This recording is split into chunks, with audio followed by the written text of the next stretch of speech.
Good evening, everyone, and welcome to the Brian Crombie Radio Hour. Well, it's a new year, and I thought we should check in with Peter Dickinson, who we've had the pleasure of chatting with before. He is an editor at the Atlantic Council in Ukraine and an expert on what's going on in Ukraine. He lives in Kiev, and I thought it would be great to find out what's going on. The attention has been on and off Ukraine, but the war continues. Sir, how are you? Very well, thank you. Very well. Thank you for having me. Nice to join you again. How was the holiday in Kiev? In general, it was very, very good, very, very festive. The mood was quite cheery, I would say. But of course, we had very specific gifts from Russia. The Russians bombed Ukraine and Kiev specifically on Christmas Day and then on New Year's Eve, New Year morning, which are the two big holidays, of course. So that was a fairly blunt message from Moscow. But generally, I would say it was actually surprisingly cheerful, surprisingly upbeat mood. Really? Why? That's a surprise that you're saying that. Surprised that it was a surprise, or surprised that it was upbeat? Yes. Well, I mean, I think bombing on Christmas Day and New Year's Eve. Yeah, well, I mean, life goes on. Life goes on. Life goes on. It's one of those things that you find in the wartime when you're living in this frankly surreal environment. Where you're living in a day-to-day wartime situation. Of course, here in Kiev, it's not at all comparable to what's happening closer to the front lines of the war. But still, we live under a constant threat of air raids and power cuts and so forth and so on and so forth. But people get on with things. You find ways of adapting. You find ways of coping. And, I think people wanted to, people were quite determined. Certainly a lot of people that I spoke to and just the mood I saw, people were very determined to have a holiday, to have a Christmas celebration, to say, okay, we are going to have a little bit of indulgence, because we deserve it. Well, you do deserve it. So tell me, you've done a bunch of interviews I've seen lately on social media. Where do you think this thing stands with the war right now? And also, you've also talked a little bit about the Russian economy. So give me a sense of, what is it? I can't even remember now. Is it 2 years in? Where are we? No, we're almost in February. It will be the third anniversary. So it will be the start of the fourth year. So we're now almost at the end of the third year. So it's now the largest war in Europe since World War II, and it's also one of the longest wars in Europe since World War II. Probably the longest now, depending on how one wishes to break up the Balkan Wars.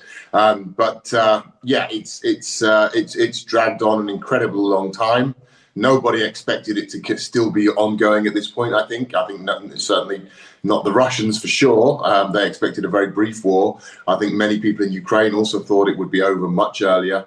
I think many in the West also thought that Ukraine would not be able to hold out so long. So the past year, more or less, certainly the last, say, 7 or 8 months, going back to last summer, have been a story of Russia making slow but fairly steady advances in the east on the battlefield. So they've been gaining territory, they've been pushing forward, and that's been the dominant narrative that Russia is winning. Essentially, Russia is gaining ground. They're moving forward. They have the initiative, which is the case. That's the case. It's true, but I think we need to put that in perspective.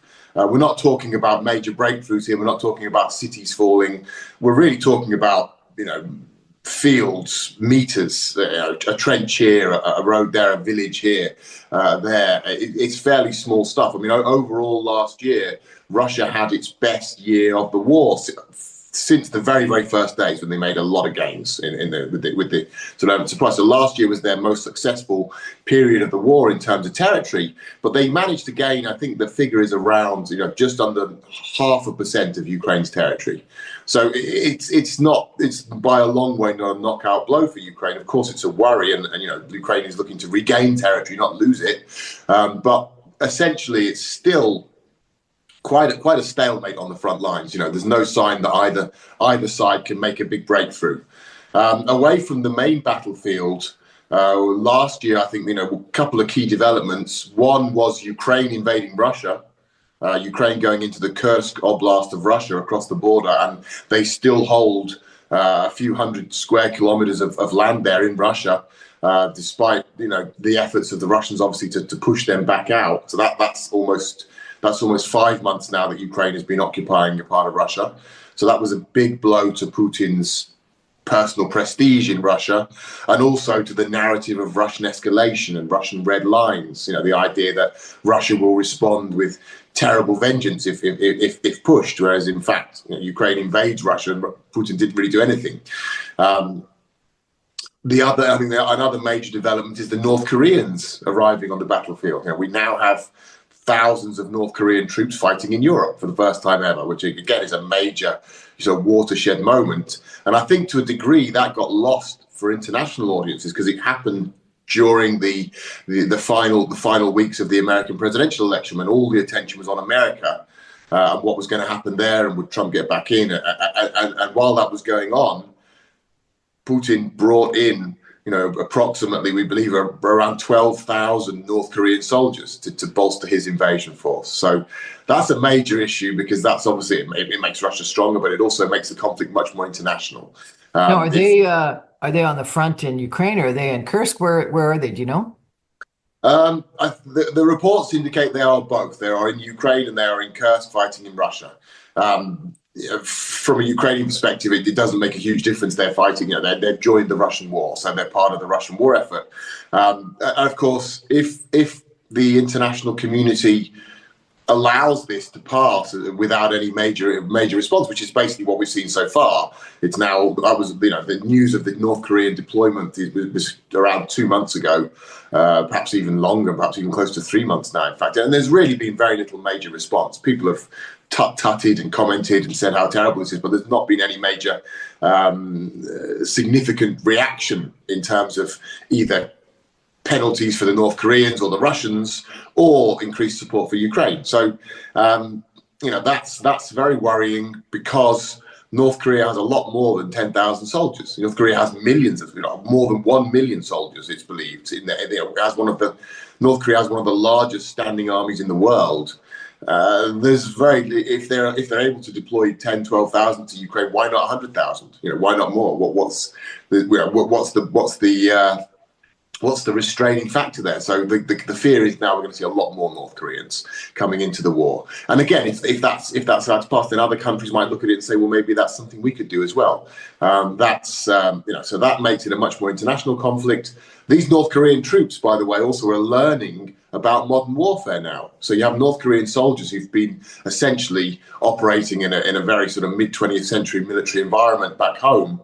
Now they're learning about drone warfare, they're learning about electronic warfare, they're learning about all these different modern techniques. They're going to take them back to North Korea, and what they're going to do with them, they're going to use them to one degree or another against South Korea, one would assume. So this is a very alarming trend, not only for the Ukrainians or even for European security, but also for Asia Pacific, for the South Koreans.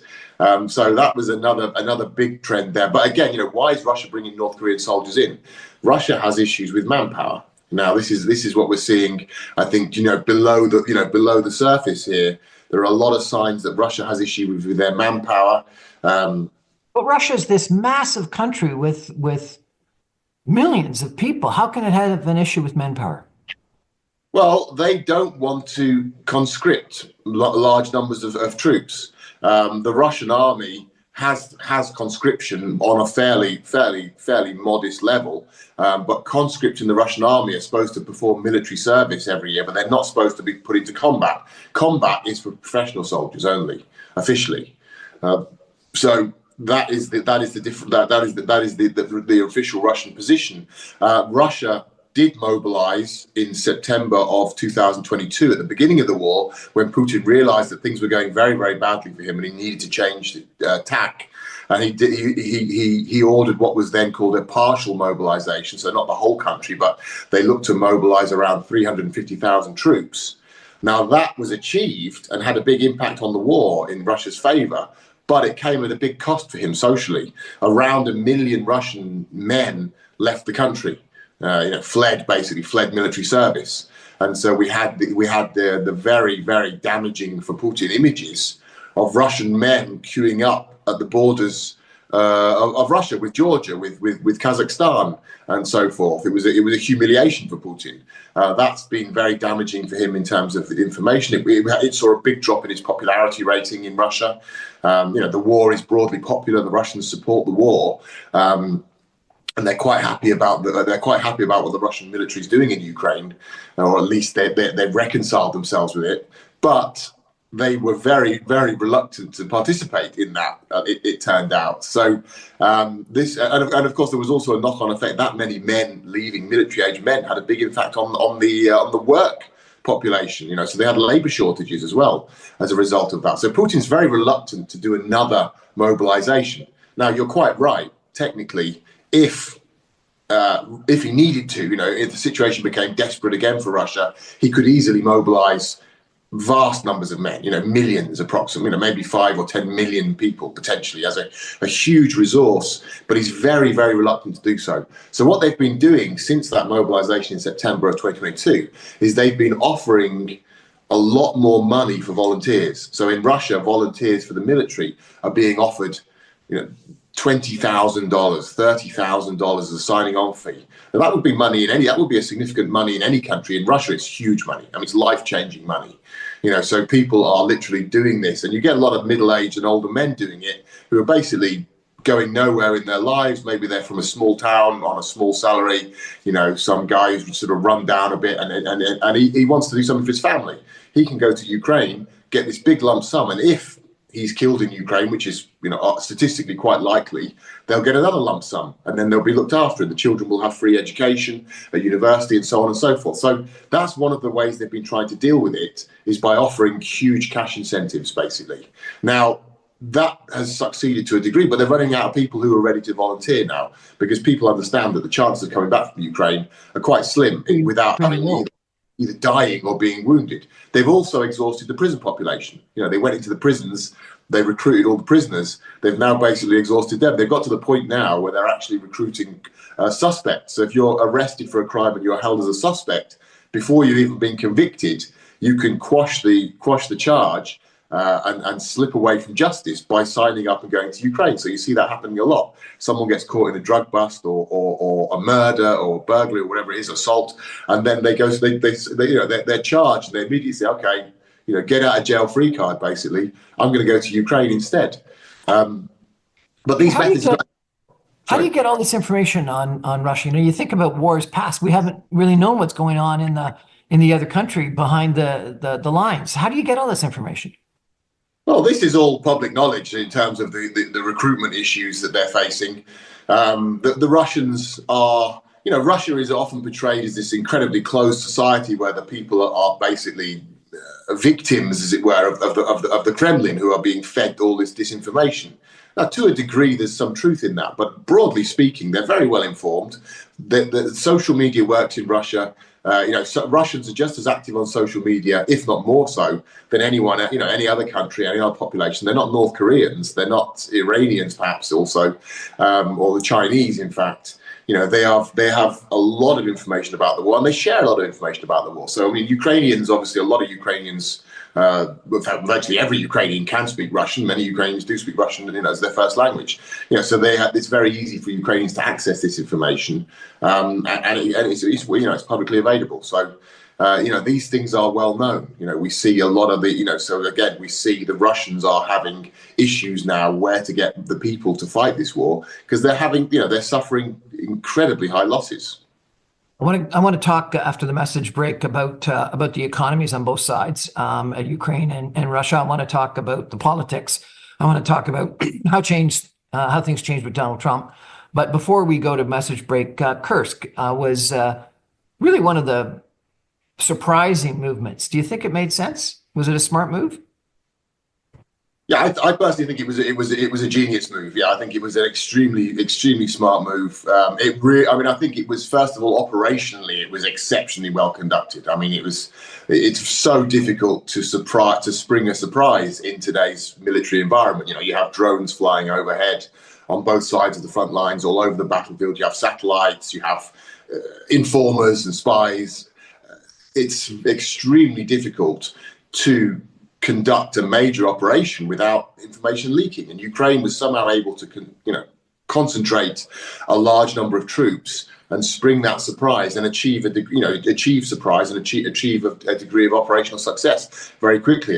They're still there now. 5 months later, they still hold that territory.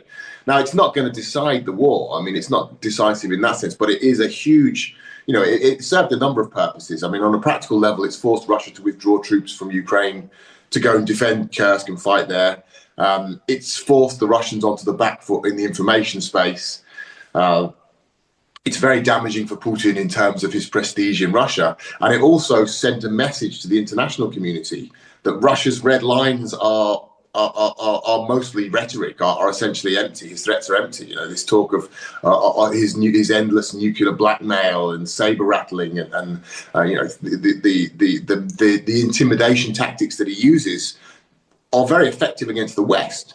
Ukraine has been very quick to call his bluff, and I think the Kursk was the biggest crossing of red lines. It was the reddest of all red lines. They invaded Russia, and rather than escalate, rather than do something outrageous like some form of nuclear retaliation, what Putin in fact did was to downplay it. He literally came out and said, "Oh, this is a provocation. This is no big deal." He didn't talk about an invasion. He didn't make any, dramatic speeches comparing it to World War II or anything like that. He downplayed it. He issued orders to his media to downplay it, and basically was essentially sent the message like, "Well, this is okay. It's not so bad." And a lot of Russian people were pretty stunned by that. They're like, "Hold on, our country's been invaded for the first time since World War II, and it's no big deal. It's not a problem, really. Are you sure? Why is this not an issue?" So it had a huge impact on perceptions of the war in Ukraine, in Russia, and internationally. So I think it was a very impressive move. And as I say, operationally, from a military point of view as well, it was an extremely impressive operation. Well, it seems to have stalled. Is Ukraine advancing? Is it just holding the line? Should Ukraine go and do this elsewhere? What's the status? Yeah, no, they're not. They haven't advanced since the very first weeks. In fact, I mean, they went in, they took a certain amount of place, and then they held it. It was never the goal to just, continue advancing and take huge swathes of Russia, because realistically, Ukraine couldn't hold that amount of territory. They held a small amount, and they've actually lost a significant amount of the territory that they initially held. I think they now hold around half of what the maximum extent of the advance in the summer, in August. So now I think the figure is around 600 square kilometers, 700 square kilometers, something like that. So it's a pretty small place. It's like the size of a county in America or something like that, I believe. It's not a big tip. It's a very much a symbolic thing, but they're holding it. They've dug in. They're holding it, and they intend to use it to draw Russians away from the front line and as a bargaining chip as well, because now they're going into, now the talk of negotiations, of course, is very much in the air. And Ukraine can come to the table now saying, okay, we've got military capabilities that have to be taken into consideration. We also hold Russian land. If you want this back, we have to talk about, how we're going to deal with that, how we're going to exchange that over, because that's something that Putin, whatever he may, whatever sort of nonchalant impression he might like to give in the media, he can't let that slide. He can't leave Russian land be under foreign occupation. That's a big no-no. I want to take a break for some messages and come back with Peter Dickinson and talk about the economy and the economies in both Russia and Ukraine. I want to talk about politics, and I want to talk about Donald Trump. Stay with us, everyone. Back in 2 minutes.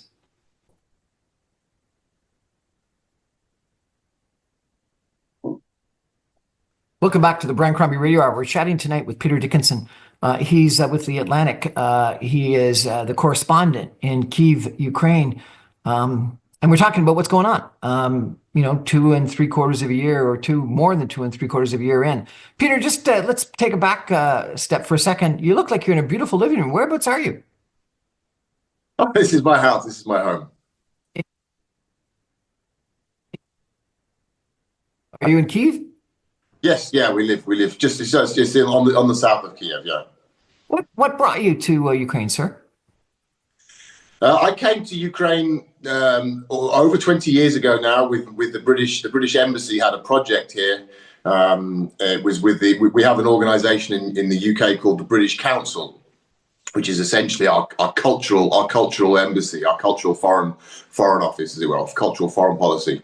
So I was a representative for the British Council in Ukraine, in the west of the country, and it was a very specific project. But when I arrived in Ukraine, knowing very little about the country, essentially knowing nothing about the country, I was very quickly taken by what I encountered. Became very fascinated by Ukraine, and 1 year contract then became 2, 5, 10 years, and I've been here ever since, basically.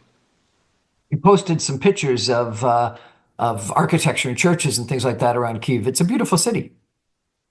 Kiev is a staggeringly beautiful city. Yes, it's one of the great pearls of Europe, certainly of Eastern Europe. And it's a big, I think people don't understand how big it is as well. It's one of the largest cities in Eastern Europe. So yeah, it's something that I love to photograph Kiev. I often, I'll often spend time. I work in Kiev, so I'm out in the city very, certainly on an almost daily basis. But even now, after all these years, I still will walk around, just taking pictures and enjoying the mood of the city. It's amazing for us to think that in the middle of a war, you can have Christmas and walk around, take pictures of beautiful churches. It's incredible. Let's talk about the economy. We hear lots of stories about Russia on the brink from an economic standpoint, that inflation is very high, that the ruble is low, embargoes appear to potentially maybe actually be working. What do you think's going on? And then also, talk about what's happening in Ukraine, because actually we get less information about the Ukrainian economy, which has got to be devastated. Well, yeah, let me start with the Ukrainian economy, because obviously that's closer to me. And I also, as well as working with the Atlantic Council, I also run a business publication. So I'm in contact with a lot of the members of the business community here in Ukraine. The Ukrainian economy was devastated in the first year. It lost around more than a quarter of GDP was just cut off immediately. We had a lot of the country was physically occupied. The countries, the ports where most of the trade flowed before from across the Black Sea were blockaded. Massive outflow of people, more than 10 million people displaced. So complete chaos, complete devastation. But Ukrainians are very, very resourceful, very resilient. And they've been through a lot of crises over the last 33 years of independence. So they got a grip on it quite quickly. So after this first year, there was this huge drop. And then since then, the economy has actually grown. It grew last year, it's growing this year, and it's predicted to continue growing further. So they're still not nearly back to where they were pre-war, but they are moving in that direction quite firmly. Business is okay. I publish a business magazine, and actually business is quite good, I can say, touch wood. There's a lot of people who are looking to advertise. There's a lot of companies who are investing. So, I wouldn't want to paint too rosy a picture, but it's certainly, I think the key word you hear is resilience. Is there any foreign investment in Ukraine? Yeah, there is some, but there's not much now, of course. Now there's interest now because people are looking at the country with a completely different perspective after everything that's gone on, and where the country now appears to be going. Now it's looking like it is going to become a member of the EU within the next, say, 10 years, for example. So there's certainly huge interest, but at this stage, there's not a lot of big investment. No, some companies are investing. We had just recently I was talking with the head of McDonald's in Ukraine. Now they've opened like 20 new restaurants since the war began. They're opening new restaurants on all the roads because, of course, the airlines are closed. The airspace is closed, so people are driving a lot more. They're using the railways. So, you've got restaurants popping up all over the country on highways, for example, things like that. So there is investment going on. I would say at this point, not huge, but it's stabilized and it's growing. People have found ways around it. They've reopened the ports. They've managed to work a way through get the Black Sea trade going again. The currency is fairly stable. Inflation is under control. So, I think from a Ukrainian point of view, they had this very big shock, and now they're doing okay, in the circumstances. Now, the Russian side looks to be now in a much worse situation in terms of inflation, which is pretty rampant now in Russia. In terms of the currency is dropping very heavily. I think it's gone down around 20% in the last few weeks even, and it fluctuates because then they'll splurge a load of billions and billions of foreign currency reserves to prop up the currency. Then it goes down again. So a lot of instability in Russia in terms of the currency, in terms of inflation. So that there are significant economic issues there, but I'm not sure if we can talk about imminent collapse. I mean, this is one of the things that we hear a lot about in the Western media. Oh, Russia's about to collapse, and then it doesn't, and then all of a sudden we hear actually they're much stronger than we thought, or they've found ways out of it. I think because Russia has this huge amount of oil and gas that they can always fall back on, and they can always find some market for that in Asia, primarily in India and China primarily. It's hard to see how they're going to collapse economically. I think certainly the Russian economic outlook is becoming more and more challenging, to the extent where even Putin is forced to admit it now, where he's also forced to say, yeah, economic situation's bad and it might get worse, which is he has actually said recently publicly, which is very unusual for him. He's usually been painting a much rosier picture. So clearly they've got issues economically, but I don't think it's going to be enough at this stage. What will be interesting is if when Trump comes back into the White House in a few weeks, if one of the things that he chooses to do is to crank up American energy production and force down the price of oil, for example, and increase American gas exports to Europe, for example, things like that, which will boost the American economy, but they'll really hurt the Russian economy. And that is the key. I mean, essentially with Russia, if it's just things like inflation, if it's the currency, these are things that primarily will hurt the public. And Putin he doesn't worry too much about that. I mean, he's not completely indifferent to public opinion, but essentially he's created an environment or he inherited an environment where the public can be coerced, can be controlled. But if he starts losing his big cash cows, his energy cash cows, that's a big issue for him. So that's what I would be watching in terms of the coming months. Have sanctions worked? No, yes and no. I mean, they haven't. It depends. I mean, I think it depends on what you expect them to do. I mean, if you think they're going to force Russia to end the war and like abandon everything, no, they haven't worked at all. But they have had an impact. I mean, I think the best indication that sanctions work is the fact that every time Russia lays out its conditions for some sort of a peace deal, they always call for the lifting of all sanctions. Now, if sanctions weren't a big factor, they wouldn't make an issue of it. But they always call for the lifting of sanctions. So clearly they're not welcome for the Russians. They cause issues for them. They cause complications and problems. But they're part of a sort of a much broader collection of tools that are being used. So you have the military dimension, the political dimension, the economic sanctions dimension.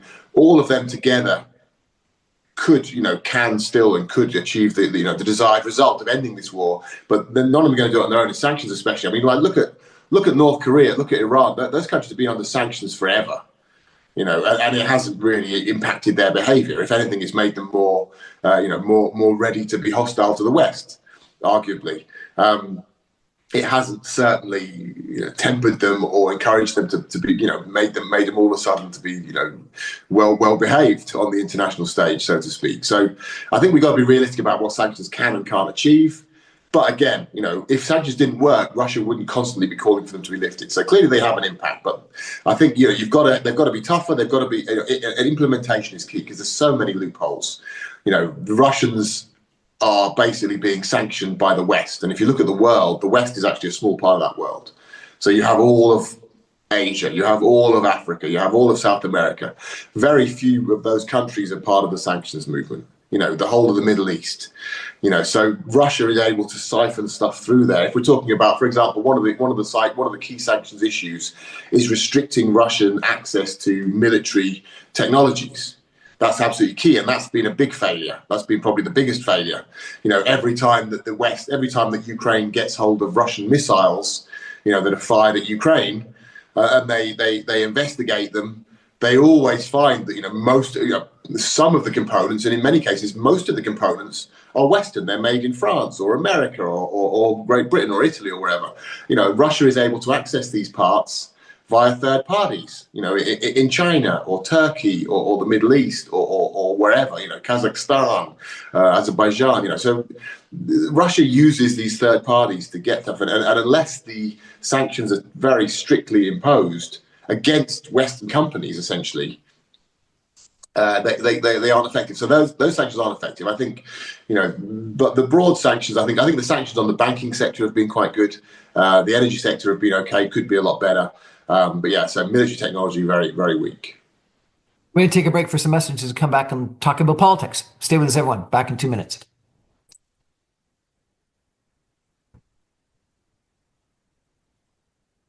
Welcome back, everyone, to the Brian Crombie Radio Hour. We're chatting tonight with Peter Dickinson. He is with the Atlantic. He's the Ukrainian correspondent. We've chatted with him before, and I wanted to get, as we start a new year, a picture of where things are. We've been talking about where we are militarily. We've been talking about where we are economically. Let's talk about where we are politically. How do you assess Zelensky and Putin and where things are in both Ukraine and Russia from a political standpoint?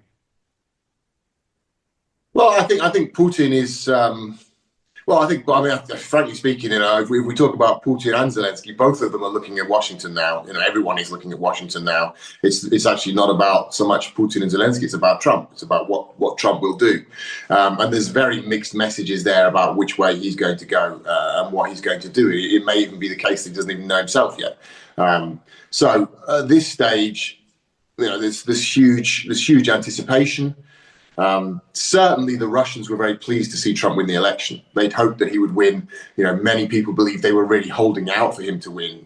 They were sort of holding off some sort of efforts to pause the war in order to see if he could win, because that would be their best hope of achieving a very, very favorable outcome. Ukrainians, on the contrary, were very worried about Trump winning because of the implications that could have for their war effort and for US support. But since Trump won, so it's now 2 months ago. Actually, I think the Russians have been significantly discouraged by some of the rhetoric coming from Trump, some of his appointments in relation to Russia and Ukraine that suggest that it's not going to go all their way. And Ukraine, on the contrary, they've been looking at it saying, oh well, you know what? Actually, this might be okay. It might work out. We want to see. We want to hope for the best. And there are reasons to be cautiously optimistic. I think from a Ukrainian point of view, there was a very strong sense that the approach adopted by the Biden administration was far, far too cautious, that they were far too concerned about Russian escalation, that they were far too reluctant to cross these Russian red lines. And because of that, Ukraine was basically forced into this war of attrition, which they're going to lose. I mean, ultimately, if you put Russia against Ukraine in a war of attrition, Russia is so much bigger, so much wealthier. It has 4 times as many people. They're going to beat Ukraine in a war of attrition. That's just simple logic. I mean, there's no way around that. So there was a sense in Ukraine was like, well, okay, Trump is an unknown quantity. He's a very, very unpredictable fellow. And what we see of him, we don't like very much in terms of his attitude towards Ukraine and his apparent sympathies for Putin and Russia. But having said all that, something had to change, because if it doesn't change, the way Biden's approaching the war, we're going to bleed out. We're going to lose this war. We're going to slowly bleed to death as a nation, which is obviously, completely unfeasible. So there was a sense, I think, and there still is, like, let's roll the dice with Trump. Let's see what happens, because he's going to do something. He's going to shake it up. Maybe it'll work out for us. Whereas I think in Russia, we're doing okay. Biden's okay. He's basically this old man. He's a cautious old man. He's giving us more or less, what we want. Trump may hand us a victory, but he may not. He's an unpredictable guy. And last time it didn't really work out when he was in the White House for us. It didn't actually benefit us very much. So maybe we would, now they're starting to have I think, buyer's remorse, as it were, starting to think maybe we got a bit too carried away. And you hear a lot of Russians, a lot of their propaganda mouthpieces saying, calm down, this guy might not be good for us, actually. So it's interesting to see how the attitudes have shifted over these last few months since Trump's won the election. But still, both sides are very much looking to Washington. Ukrainians still support Zelensky? I mean, I think Ukrainians, in general, they're always very, very cynical towards their political leaders. I mean, Zelensky was very, very popular when he was first elected, but by the time the war began, his popularity had dropped right down to he was elected on a 73% landslide. By the time the war began, I think his approval rating was down to the 15. I think if I'm not mistaken, maybe 20%, but around that level, it had plummeted. It spiked again in the first part of the war. I think now it's coming down again. Now he's again going probably somewhere in the 30s or 40s, I would guess now. So he's not like rampantly unpopular, but he's certainly not as popular as he was at the start of the war or at the beginning of his election. And he's not as well respected at all as he is internationally. I think Zelensky's much more of an international sort of icon, as it were, than he is in Ukraine itself. And Putin, is there any risk to him? Well, I mean, ostensibly, no. You don't see where it would come from. It's hard to imagine where any challenge to Putin would come from.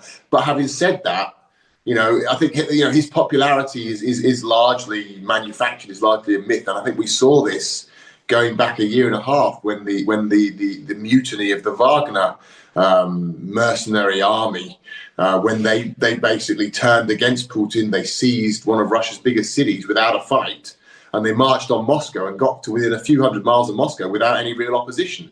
And nobody rallied to Putin's side. Nobody, none of the major leaders in Russia, none of the key officials rallied to Putin's side or rushed to Moscow. On the contrary, people were looking to flee. The information we have is at that point, like basically everyone was looking to, fill their boots and run basically with whatever they could carry. So I think the idea that Putin is hugely popular and has this massive public support is very, very much exaggerated. I think it's more a case that there's no alternative. If someone else came in and said, okay, this is the way it's going to be from now on, Putin's gone, I think there wouldn't be that big Russians would be, a lot of Russians would accept that. They cling to Putin in Russia because they cling to stability. The Russians were very, very traumatized by the chaos and the poverty of the 1990s. When the Soviet Union collapsed, Russia was plunged into very, very desperate, real grinding third world poverty, where people were literally people were starving. They had no money for anything, and society broke down to a significant degree. There was rampant crime, and people are terrified of a return to that sort of barbarism, that turn of sort of lawlessness. And Putin is the guarantor of that. He is the guy. He's the stability man. That's his big thing. So.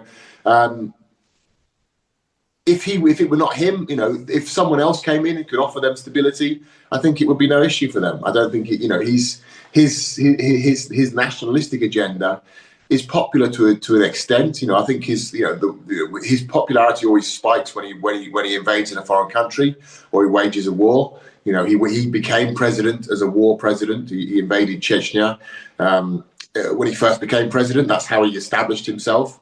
Then he invaded Georgia in 2008. Then he invaded Ukraine in 2014, and then he launched a full-scale invasion of Ukraine in 22. And each of those are peaks of his popularity. So, the Russians like it when they invade foreign countries. They enjoy to see Russia coming back, as it were, in their mind and re-establishing itself as a superpower. But I would say that I think Putin knows his base is actually probably quite brittle. And that's one of the reasons why they have such a ruthless oppression there. There's no opposition. There's no politics in Russia.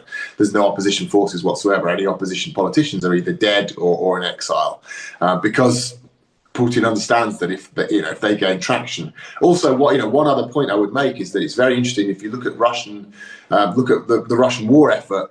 There's no generals or military leaders who've been allowed to emerge as public figures since Russia launched the invasion, because they could be a potential threat to Putin.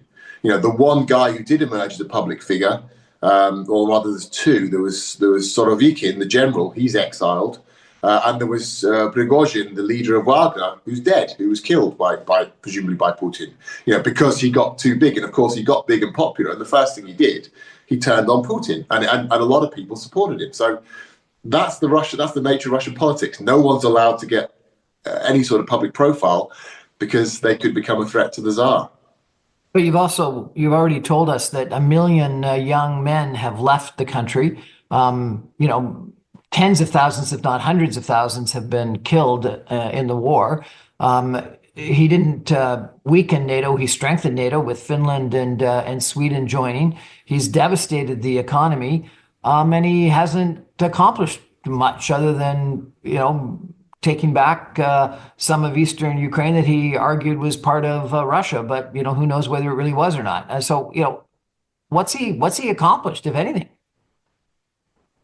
Well, I mean, the war is a goal in itself for Russia. I mean, to an extent, as long as the war is ongoing, it's quite hard to imagine the Putin regime falling, because he can always call on this this rallying around the flag idea for the nation, and I think that does Russians do respond to that still. You do have that, and you hear a lot of people who say, yeah, well, I don't like the war, I'm anti-war, but I can't wish defeat on my country. I can't do it. And as much as that may be very, very challenging to hear, given the way the conduct of the Russian army in Ukraine and the war crimes that are being committed. Even so, you can understand that. A lot of people would say that. A lot of people would say, in any country would say, this is my country. This is my army. I can't wish defeat on them. I can't wish for their death, essentially. So it's, I think the war allows him to consolidate his grip on power. It makes people more dependent on him. It makes those around him, the oligarchs in particular, more dependent on him, that he is the only one who could run this. And if he were to go now, they would face an uncertain future, I think, for sure. So there is a sense that, and also, if the war were to end, there could be a terrible reckoning for Putin, because the points you just made, that people will say, well, what did we do this for? The war's ended. Hundreds of thousands of people have been killed. Never mind how many Ukrainians have been killed. The Russians will look at their own deaths toll, which is massive. People have left the country. Our reputation is in the gutter. Our economy's with it in the gutter. Our relationship with the Western world is ruined. Arguably for a generation. What was all this about? Was this really about claiming some regions of Ukraine when we're already the biggest country in the world? What do we need these parts of Ukraine for? But you have to understand where Putin's coming from with this war as well. Putin is a child of the 1980s. He grew up in the 70s and 80s. He was a KGB officer in East Germany when the Berlin Wall collapsed, and he watched it. He literally watched it happen. He wasn't in Berlin, but he was in East Germany, and he saw how the Soviet Empire in Eastern Europe just collapsed overnight. Germany went, and Poland went, and the Czech Republic, and Romania, Bulgaria, and the whole thing just kind of evaporated very, very quickly as people rose up. And then he came back to Russia, and then the Soviet Union itself collapsed. And that period of a few years of complete collapse of the power of this. This was a superpower. 1988, the Soviet Union was a superpower. It was the number one in the world alongside the Americans. And within 4 years, it didn't even exist anymore. And this had a huge impact on the Russians and on Putin in particular, his whole generation, but certainly Putin in particular. Now, he sees Ukraine in that context. He sees Ukraine trying to become a European country, trying to join the European Union, trying to become a functioning, prosperous, liberal democracy, on the European model, and he's terrified that this is going to lead to the same, it's going to be a catalyst to the same process of democratic uprisings that happened before the Soviet Union within Russia itself. So there's regions of Russia which are ethnically not Russian, or with large ethnic minorities of non-Russian. Russia's an empire still. That's why it's so big. He's terrified that Russia itself will break up, that the same process will happen again, and that Ukraine will be the catalyst. So one of the great objectives of this war for the Russian, from Putin's point of view, is to prevent that from happening. And if he can occupy part of Ukraine, and if he can prevent Ukraine from succeeding, he doesn't need to win. He doesn't need to defeat the West. His main goal is to prevent Ukraine becoming a model or an inspiration for Russians to seek that kind of change, to seek a democratic change, to seek a European integration, to seek a different model of government. If he can achieve that, that's already a success for him. So, there are ways that, from a Russian point of view, however perverse it may seem, you can justify this. You could classify it as a success. Fascinating conversation. We're going to take a final break and come back with some predictions for 2025 with Peter Dickinson in just 2 minutes. Stay with us, everyone. Back in 2. Okay. Welcome back, everyone, to the Brian Crombie Radio Hour. We're chatting with Peter Dickinson from the Atlantic Council. He's the Ukrainian correspondent. He's a businessman in Kyiv. He comes from the UK. We've had a great conversation about what's happening militarily and economically and politically. Peter, thank you for that. What's your predictions for 2025? Or does it all depend on what happens on January the 20th when Trump takes power? Well, I mean, yes and no. I mean, I think it does very much hinge on Trump. Certainly, Trump will shape what's going to happen. He won't decide everything, but he will shape it for sure. And it won't be immediate. It won't be on January 20th. I think what's going to happen is he'll come into power.